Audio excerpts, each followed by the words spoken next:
Satana arakubwira ati hagarara, ntabwo ari aho ngo nge rero ukuntu tubana biri special. Hari n'igihe mara kuvuga kambwa atari kurarengera we ati nk'ibyo bivugiye iki, nuko tubana mutima wari uri mu mwijima, Kristo akaza n'urumuri n'inkota ariyo jambo ry'Imana, wajya kubona ukabona bya bikoko birimo birasohoka. Imana ishimwe ngo umwuka wera akora imirimo ikomeye, ngo niwe wemeza abantu. Kubera ko umwuka yahageze ujya kubona ukabona twa dusimba turimo turavamo, ukabona inzoka zirasohotse, ukabona intare zirasohotse, za kamere zigasohoka, za karande zigasohoka, bya bindi twakuye mu miryango iwacu byose bigashira. Byamara gusohoka wazajya kubona ukabona Imana Data, Umwana n'Umwuka Wera baricaye baraganje mu mutima wa muntu. Haleluya, haleluya, haleluya. Imana ishimye. Iyo kamere ivuyemo, iyo Satani avuyemo, haza Umwuka Wera akaza gutura muri twebwe, wa muntu wa kera akagenda agahunga, tugahinduka ibyaremwe bishya. Imana ishimwe.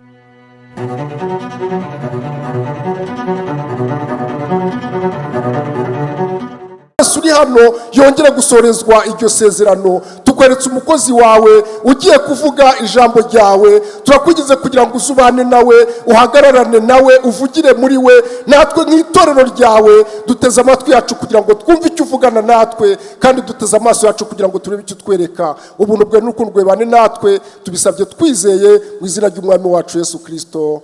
Amen. Haleluya, haleluya. Ngiye kubasuhuza mu izina rya Yesu.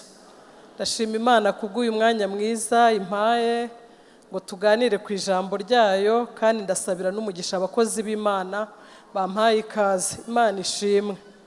Rero uwambanjirije yavuze ku ntego nyamukuru ibyakozwe n'intumwa igice cya mbere umurongo wa 8, ivuga ngo icyakora muzahabwa imbaraga Umwuka Wera nabamanukira, ngo kandi muzaba abagabo bo kumpamya i Yerusalemu ni Yudaya yose na Samariya no kugeza ku mpera y'isi. Imana ishimwe.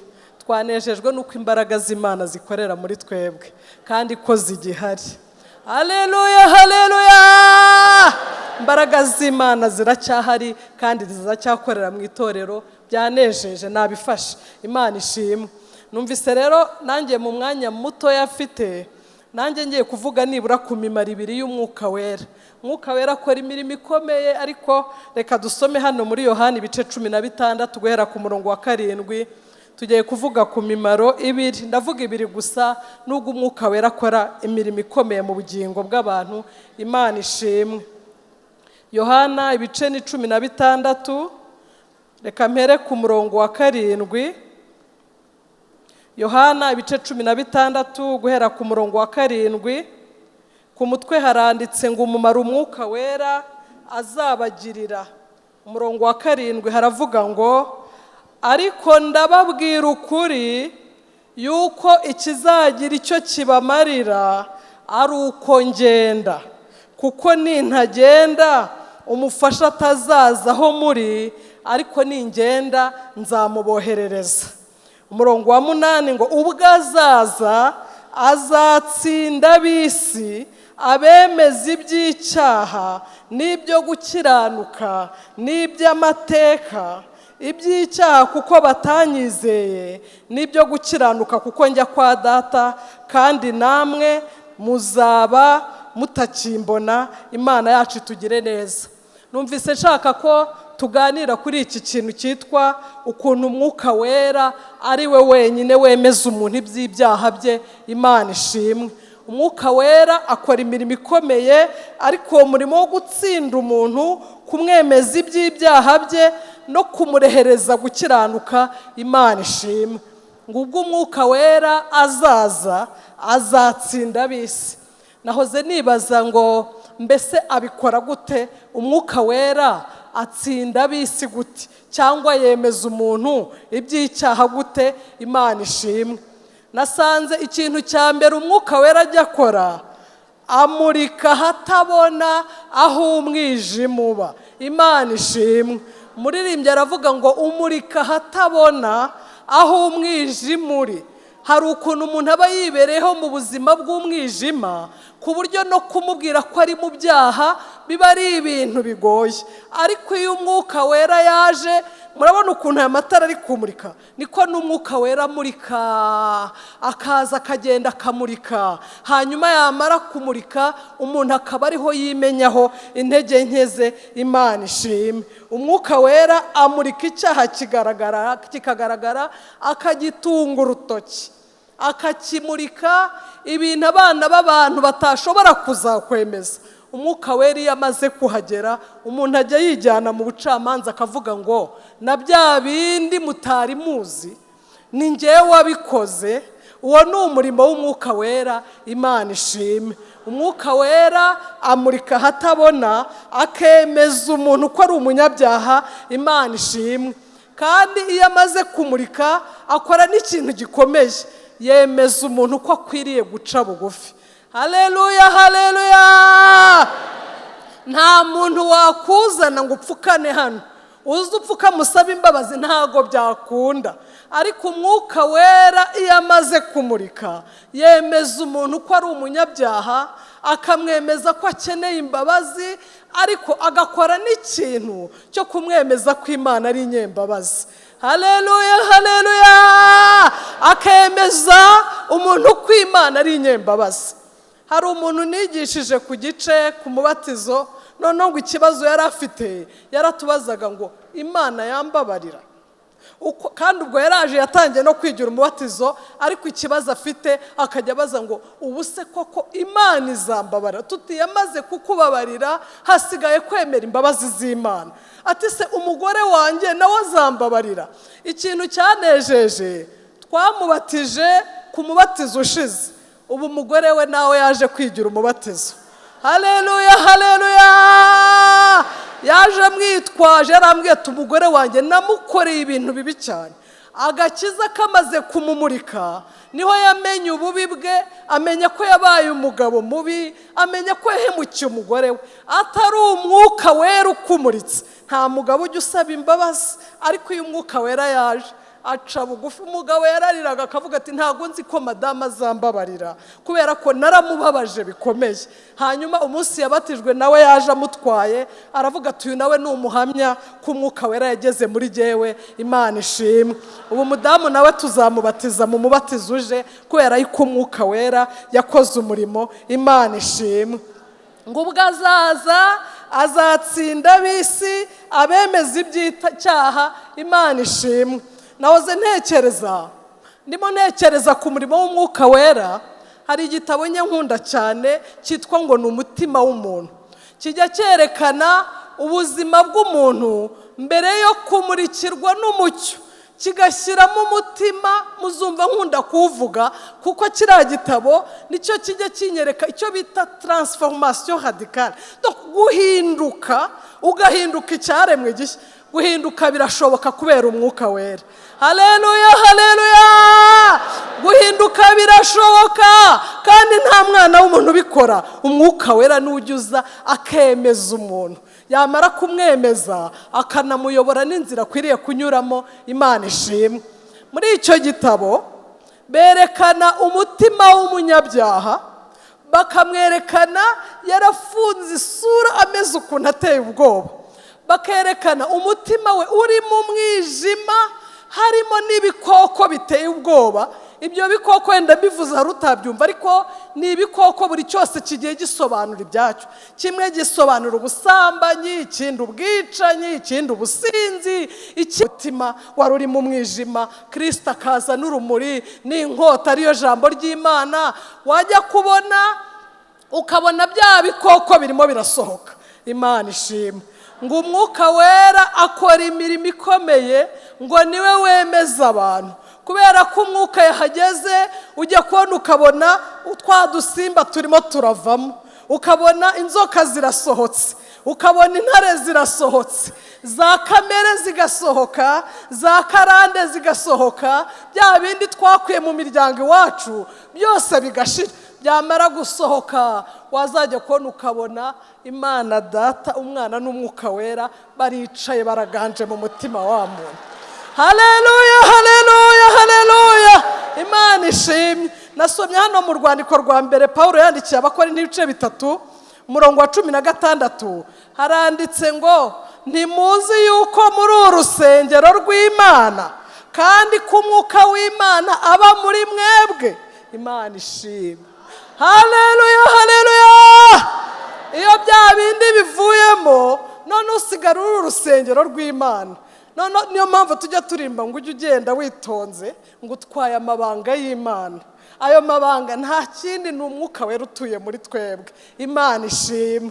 Imana ituye muri twebwe. Imana nihabwa icyubahiro ngo turi urusengero rw'Imana kandi Imana ikavuga ngo nzatura muri bo, ngendere muri bo, nzaba Imana yabo, nabo bazaba ubwoko bwanjye. Imana ishimwe. Iyo kamere ivuyemo, iyo Satani avuyemo, haza umwuka wera akaza gutura muri twebwe, wa muntu wa kera akagenda agahunga tugahinduka ibyaremwe bishya. Imana ishimwe. Nyamara ibyo byose ntabwo ari umuntu ubikora, nta nubwo ari abigisha babikora, ahubwo twebwe tuba nk'akanwa k'Imana. Umwuka wera agaherekeza ijambo akagenda akamurika mu mutima w'umuntu akamubwira ngo ubuzima ubayemo ni ubuzima bubi. Kuki warinda gupfa kandi Yesu yaraje? Kuki warinda gupfa? Kuki urara udasinziriye? Kuki ubuze ibyiringiro kandi Imana ihari? Imana ishimwe. Umwuka wera ukora imirimo ngo niwe wemeza abantu. Muri ibyo akavuga ngo tujya tugira ubwoba ngo iyo tutakimwumva ngo tujya twibaza icyo twakora. Imana ishimwe. Aho navugaga mu gihe umuntu ataramara gukizwa, navuze ngo imimaro ibiri. Uwa mbere ni uwo kwemeza umuntu iby'icyaha, hanyuma undi mumaro umwuka wera ajya akora ngo uwo mwuka w'ukuri naza. Yohana 14 umurongo wa 17, ndakoresha igihe gito, ho bavuze ngo ntibishoboka ko ab'isi bamuhabwa kuko batamurora kandi batamuzi. Uyu mwuka wera turi kuvuga ntabwo bishoboka ko ab'isi bamuhabwa, ariko iyo wemeye gukizwa ukemera kwakira Yesu nk'umwami n'umukiza, umwuka wera araza agatura muri wowe, akagendera muri wowe, agakorera muri wowe. Hanyuma navuze ku mumaro wa kabiri ngo azabayobora mu kuri kose. Imana ishimwe. Ukuntu biryoshye ni uko hari n'igihe umuntu akirizwa ahantu hataba abapasiteri. Hari abantu bajya baduhamagara akakubwira ati ngiye nakire Yesu nk'umwami n'umukiza, ariko ahantu mba nta n'urusengero ruhaba. Ariko umwuka wera kwera ukuntu aryoshye, aragenda akabana n'uwo muntu akajya amwigisha. Nzakwigisha, nkwereke inzira unyura, nzakugira inama, ijisho ryanjye ntirizakuvaho. Uwo mwuka wera niwe utuyobora mu kuri kose. Nahoze mbitekereza ndavuga ngo ibihe tugezemo nibyo kwemera kuyoborwa n'umwuka wera. Ntabwo ari igihe cyo kujya gusobanuza abantu tuzakubwira uko tubyumva, ariko hari umwuka wera ubana n'Imana, ufite imigambi y'Imana. Uwo niwe uzatumenyesha ibikwiriye. Yemwe torero mwe, ntabwo turi imfubyi, dufite umwuka wera wo kubana natwe kandi ashinzwe kutuyobora mu kuri kose, akazatumurikira Imana Data tudafite umugayo cyangwa umunkanyari. Imana ishimwe. Ubwo rero muri kwa kuyobora niho nagusengera. Hari umushumba waje mu Gatenga avuga ibintu biraryohera, aravuga ngo ukuntu umwuka dusengera, ngo hari igihe ngo uvuga ibintu bitari byo, ngo ukajya uvuga ngo Mana warandetse, ubundi waba uhari, nk'abamaze imyaka yose waba uhari, ibi bibazo na biki. None ngo umwuka wera ngo agafata rya sengesho ngo akavuga ngo Mana, ngo ntabwo ari byo yashatse kuvuga. Haleluya, haleluya. Ngo aradusengera kuko tutazi gusenga. Buriya nubwo tumaze iminsi mu nzu y'Imana ntituzi gusenga, ariko mu mimaro umwuka wera ajya akora ngo aranakwingingira. Kavuga ati nubwo avuze ngo waramutaye, yashakaga kuvuga ko ikigeragezo gitinze. yashakaga kuvuga ko imbaraga zamushiranye, hanyuma kuko ari umwuka w'imbaraga nazabe kuri we. Imana ishimwe. Hanyuma ugatambuka ugakomeza urugendo. Imana ishimwe. Aho tugeze hakenewe ubuyobozi bw'umwuka wera. Imana ishimwe. Iyo umwuka wera yaje ashyiraho imbago, ngo kirazira gushingura imbago z'abasogokuruza. Imana ishimwe. Ukuntu kuyoborwa n'umwuka wera biryoshye. Naho naba ndi mu gihugu kitabamo abapasiteri, nkaba narambutse imipaka, ndi ahantu hehese ku mpera y'isi, umwuka wera ngo nzaboherereza umufasha, ngo kubana namwe ibihe byose. Imana ishimwe. Ntabwo turi twenyine, dufite umwuka wera ubana natwe ibihe byose. Narasomye sanga ngo mu isezerano rya kera ngo yajyaga aza gakeya aje kuko bamutumye, ngo ariko ubu noneho aba muri twebwe akabana natwe. Afashijwe we. Imana ishimwe. Ngo abana natwe agakorera muri twebwe ya mirimo yose. Imana ishimwe.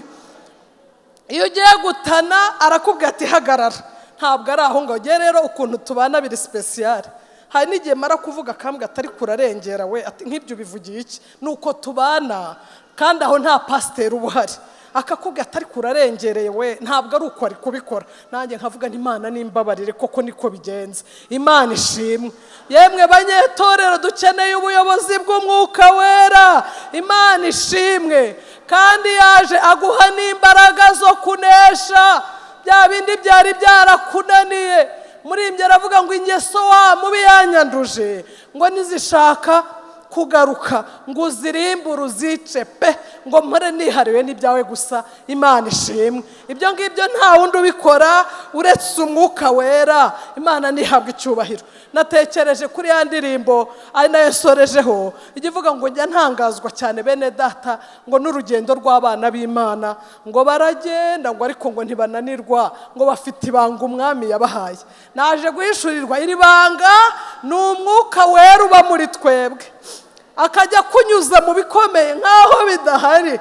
Ukajya urimba ngo ubwo umwami Yesu nkunda ndamahoro, ngo no mu byago nzaririmba ngo ndamahoro. Kubera iki? Hari umwuka wera nk'umufasha, hari umwuka wera nk'umujyanama. Hahandi inzira yifunze, hari aho ugera ikifunga ukavuga uti ko ntabona inzira, akakubwira ati komeza imbere ni heza nta kibazo. Imana ishimwe.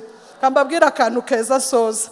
Umuntu yatubwiye ukuntu umwuka wera muri wa murimo akora wo kutuyobora ngo aba yibitseho n'amakuru.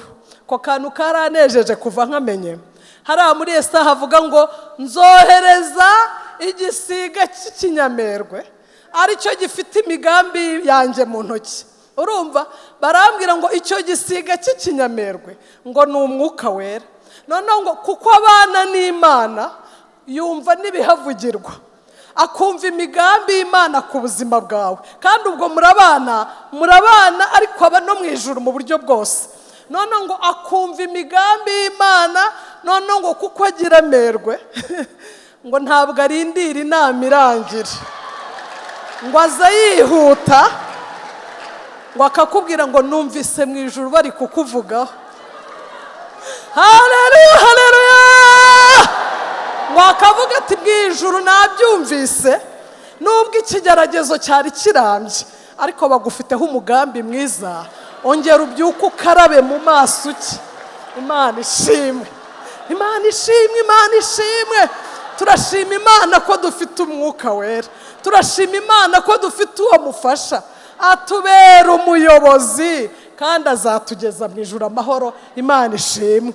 Ngo rero ikibazo keretse ari wowe utamwumvira, kuko ngo ntabwo ahora aruhanya n'abantu. Umwuka wera arakubwira ati wakwemera nkakuyobora, ko aho nkujyana mpazi, ko ibyo nkubwira ari byiza gusa, wakwemera tukajyana. Hari indirimbo ya Hoziyana nkunda cyane ivuga ngo umwuka wera we ngo ngwino tujyane, ngo fasha urugendo ngiye mu ijuru, ngo mperekeza mu nzira ngo nyuramo, ngo umwami arantumye ngo ngwino tujyane tuzakorane, ngo nzajya ndirimba mvuga ubutumwa, ngo nawe uzajya ukomeza ibyo mvuga byose, ibyo nkora byose. Imana ishimwe. Ngo rero nejejwe no ko umwuka wera atuye muri jyewe kandi agendera muri jye. Imana nihabwa icyubahiro. Numvaga twasenga nubwo n'inyuma yanjye hari undi mushumba ugiye kutuganiriza ijambo ry'Imana, ariko twavuze ukuntu umwuka wera ajya atsinda umuntu akamwemeza iby'icyaha, iby'abantu batashoboye kukubwira. Umwuka wera iyo azanye nk'iki gitara ariko wanamurika cyane, iyo azanye urumuri rw'umwuka wera aramurika akagera hahandi. Ndumva rero twafata umwanya wo gusenga, tugiye gusengera abantu bumva umwuka wera yamuritse. Guhera mu gitondo twumvishije amagambo y'Imana, twumvise indirimbo, ariko nubwo turi busengere n'ibindi byifuzo, ariko nibazaga hari umuntu umwuka wera yaba yamuritse akumva muri iki giterane cya Pentecote cya 2025 nawe yakwifuza gusengerwa. Uwo muntu naba hari ari buhaguruke tumusengere, hanyuma n'abanyetorero mwongere mwibuke ko dutwaye amabanga y'Imana ariyo mwuka wera, kandi kuyahageze ntabwo aza nk'indorerezi, atuyobora mu kuri kose. Ni umujyanama mwiza, ni umufasha, atubwira ibyenda kubaho, akanaduha n'imbaraga zituma tunesha.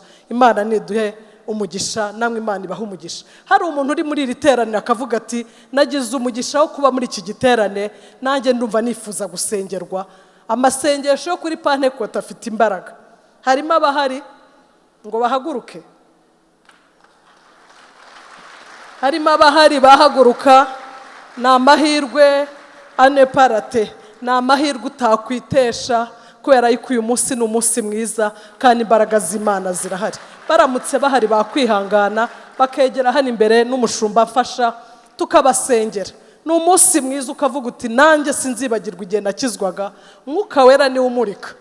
Uramutse uhari waza, naho yaba umwe naho yaba babiri, turashima Imana. Hari ababa bahari,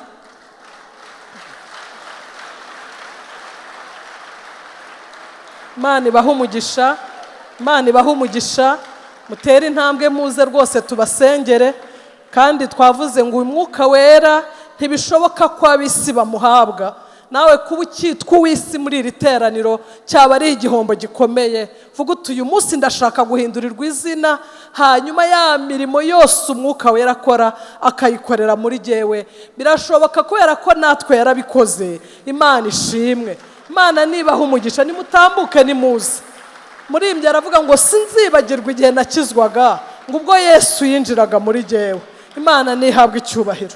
Mwuka wera we aba yakoze akazi, ni umuhanga, aramurika cyane, akamurika hatabona, hanyuma umuntu yamara kwemera ibyaha bye akanamwemeza ko akwiye guca bugufi, ariko akanizera n'imbaraga z'Imana. Imana ibaha umugisha. Tugiye gusenga rero, ndizera ko nta muntu usigaye, nta wundi umwuka wera yamuritse, kuko ndabizi ko agira itara rimurika cyane.